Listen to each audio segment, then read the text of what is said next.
I'm so motivated, I'm so inspired. What if you're not? What if you're demotivated? What if you feel tired, lethargic, lazy, can't be bothered?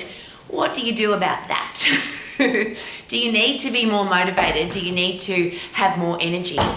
And are you a parent, a teacher, a coach, a boss, a pastor, a leader who has to inspire other people to be motivated and inspired? It's been suggested that motivation's a little bit like taking a shower. You need to do it on a regular basis because otherwise you'll stay dirty. If you don't keep motivated, it doesn't last for a very long time. You have to keep injecting motivation into your life. So what is it that motivates you? What inspires you to do the things that you need to do? And I always look at those 4 things in life: healthy, fit and strong, career or business that you love, be financially free, have great people in your life. What's your motivation for doing those things?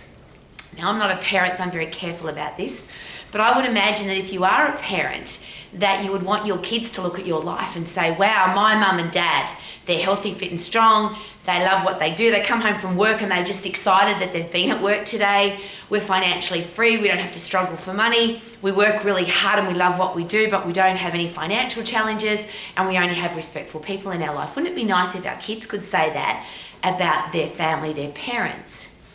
As a leader, and that's what I'm very responsible for, I have people relying on me to be motivated. Often people will say to me, Rowie, I know how you are already, I don't have to ask because you're always positive, you're always happy, you're always upbeat, you're a solution finder and you're optimistic. And that's a reputation that I'm very proud of. But can you, if you don't have that reputation, if your reputation is negative, pessimistic, always look on the dark side, demotivated, unenergetic person, can you change?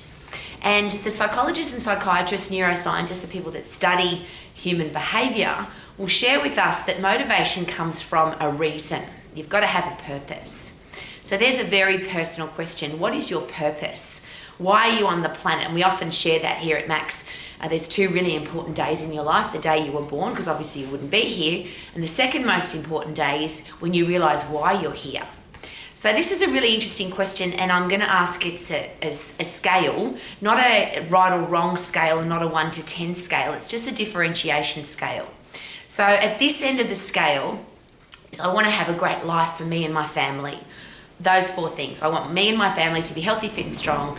We want to be doing what we love, and we want our kids to have careers and businesses that they love. We want to be financially free, and we want to have great people in our life. So that's this end of the scale. This end of the scale, you still want these things, but there is a driving force. So the further you go up the scale, the more the driving force on a big scale. So in the middle of the scale would be something like, I want to make a difference to my community, to my town, to my country, my city, the people that I am involved with. So not just my family, but I'd like to add value to the people that are around me that aren't in my personal inner circle. So it might be that you want to be part of a sporting team, you might want to be part of the school board, you want to make a difference in your country when it comes to health or education, changing your environment that isn't your personal circle. Then this end of the scale, of course, is I want to change the world. I want to do something that's going to make the world a different place, a better place. And you only have to look at the people who have literally done that. So whether it's your mobile phone, your cell phone, air travel, printing press, internet. There's so many people that have had a creation, an invention, they've discovered something, they've done something that's changed the world. And you and I have the benefit of that every single day because most of all of the things that we use were once considered impossible. So somebody had in their brain, I don't think it's impossible, I think we can create this thing, I'm going to invent this thing, we're going to do this thing, and it's going to make a difference to the whole world. Now that might not be a driving force for you, and I don't think there's a right or wrong there. It's just, what is your motivation?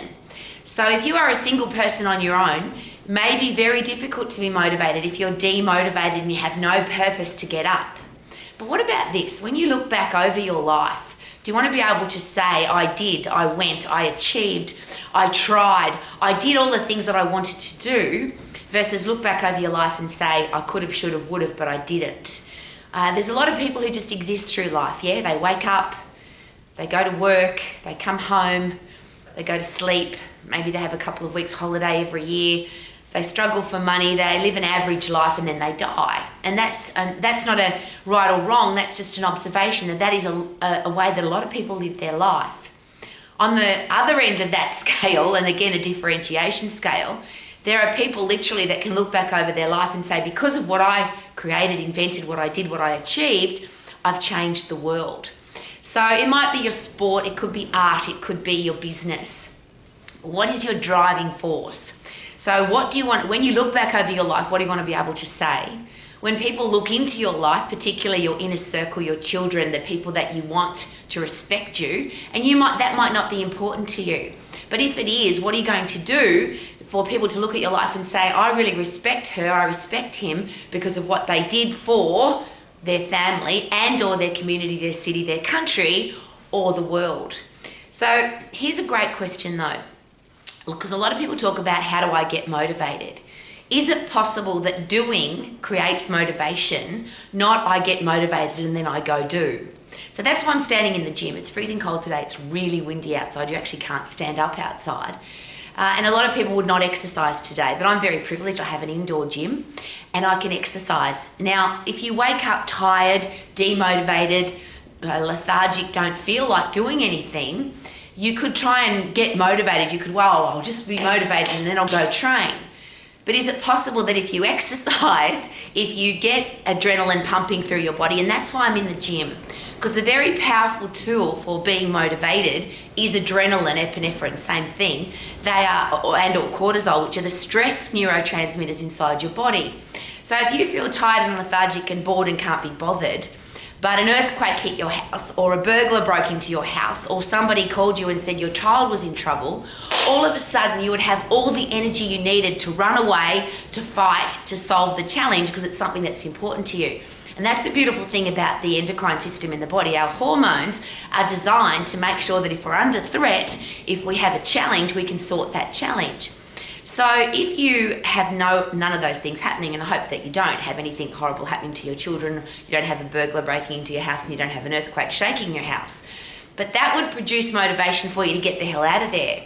But when you create your own high intense activity, so when you get puffed, really puffed at 100% effort in the phosphate system, which is only 10 seconds, but you go as hard as you can for 10 seconds, you create those neurotransmitters, those stress drugs that say get the hell out of there. Now the beautiful thing about epinephrine, adrenaline, cortisol, when you disperse them by getting puff, lifting heavy, fighting, getting rid of the threat, you then fill your brain up with dopamine. Reward! I feel fantastic, and I love saying that because that's your body creates that for you.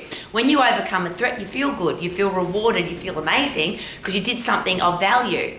Your brain fills up, or your body creates serotonin, which is the satisfaction drug, which is when you wake up bored and tired and lethargic and demotivated, you don't feel satisfied with your life.